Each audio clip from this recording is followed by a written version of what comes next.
What is up guys, it's Cal, and in this video we'll be talking about SHADOWMOURNE, how to get it on Classic Wrath. Icecrown Citadel came out a little over a month ago as of recording this video, so I wanted to wait for someone in our raid group to fully get SHADOWMOURNE before making a video on how to get it the most efficient way. Now there are some major differences to parts of the questline in getting SHADOWMOURNE on Classic Wrath versus getting it on retail, so let's go over it all.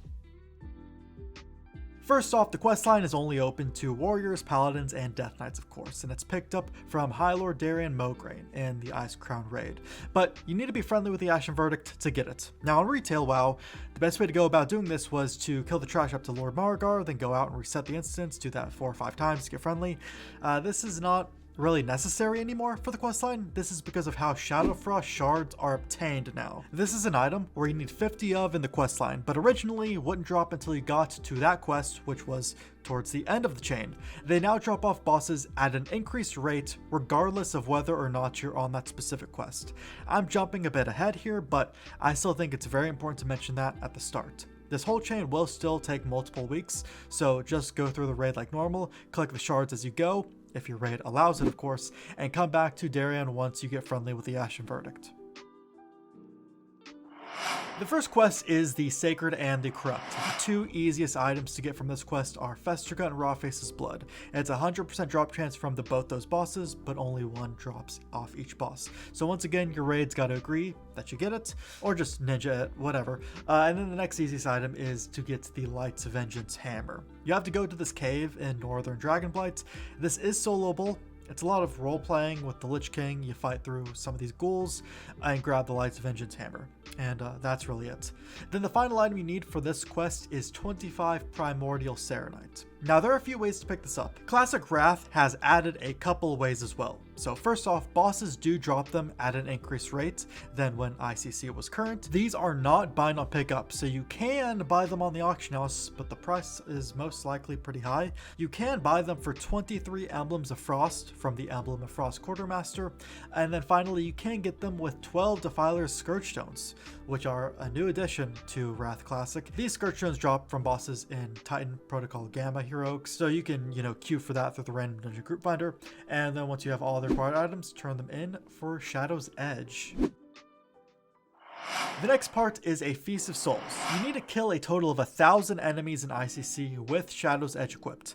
Make sure the axe is equipped, like I just said. You have to make sure you tag the mobs to get the souls, so spam those AoE abilities. Just to give you an idea of how long this will take, the entire raid naturally will give around 225 souls. That's a minimum, however. Some fights that spawn mobs, those give souls as well. So Lady Death Whisper, the ads that spawn in that fight do reward souls, as well as the ads on the Valithra fight. This is probably the best way to actually get the souls if your raid is fine with it. You can just purposely wipe on the Valithra fight to farm souls. Alternatively, you can find a reputation grind group to do the trash before Margar, run out and reset the instance to farm the souls that way. Next part is Unholy Infusion. None of these infusion quests need to be done on heroic, they can be done on 25-man normal. This is one of the parts that's much easier on classic than retail. Make sure Shadow's Edge is equipped for this of course. The quest requires the Professor Putricide fight. Through the fight, green puddles will spawn. The person wielding Shadow's Edge needs to click on Putricide's table to turn into an abomination. You use the number 1 ability to eat up the green ooze until the yellow bar on the side has been filled up. Once it has, use the ability to infuse Shadow's Edge, and that's it. Then Blood Infusion, another one which is much easier on Classic than retail in my opinion. It is soloable on retail, but good luck doing that on Classic. You really don't need to anyways. Once again, of course, make sure Shadow's Edge is equipped, and for this part, all you have to do is bite 3 other party members. So you want to run in with the tank, and if you're getting SHADOWMOURNE, you essentially need to have the highest threat besides the main tank. This part isn't 100% required, it just kind of makes it easier, because whoever is the highest threat besides the tank gets the essence of the Blood Queen debuff, which ticks down for 1 minute. After 1 minute, your UI changes, and you just want to bite the closest person to you, and then your debuff will reset back to 1 minute. Repeat this until you've bitten a total of 3 people.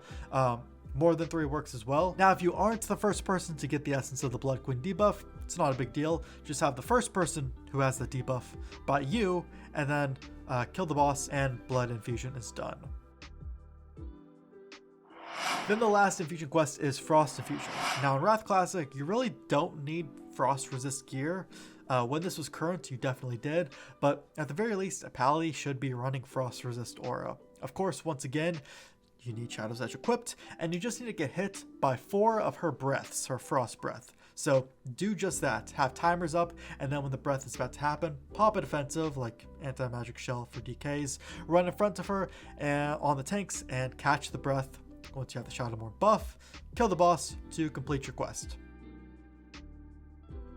Now finally we are at the Splinter Throne quest, pretty much the final part of the chain. So this quest has you get 50 Shadowfrost shards that the bosses have been dropping. As I mentioned at the start, one of the big changes with the quest in Classic Wrath is that you can start gathering these shards while not on the quest. Now in addition to that, Deathbringer Sarfang, Professor Putricide, Blood Queen Lanethel, Sindragosa, and the Lich King will have a 100% drop chance with the shards. They will always drop one.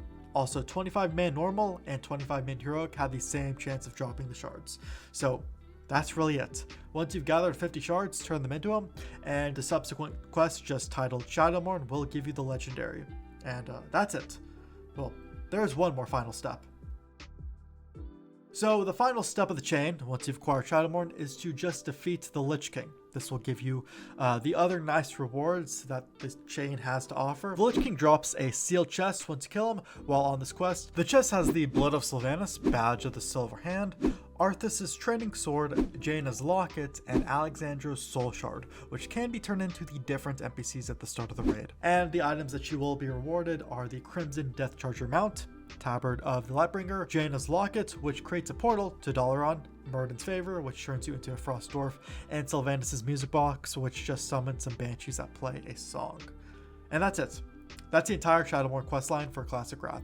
Oh, and this should take about 5-ish weeks, maybe 6 possible to complete, which is a definite step up from retail, which did take me 7 weeks to get at that time. Feel free to leave in the comments below how many weeks it took you to, give other people an idea of how long this will take. Oh, and also, all these rewards are bind on use, so you can sell them on the auction house to make some extra money. But that's the entire video. If you enjoyed it, feel free to leave a like on it, sub to the channel for more videos like this, and I will see you all in the next video.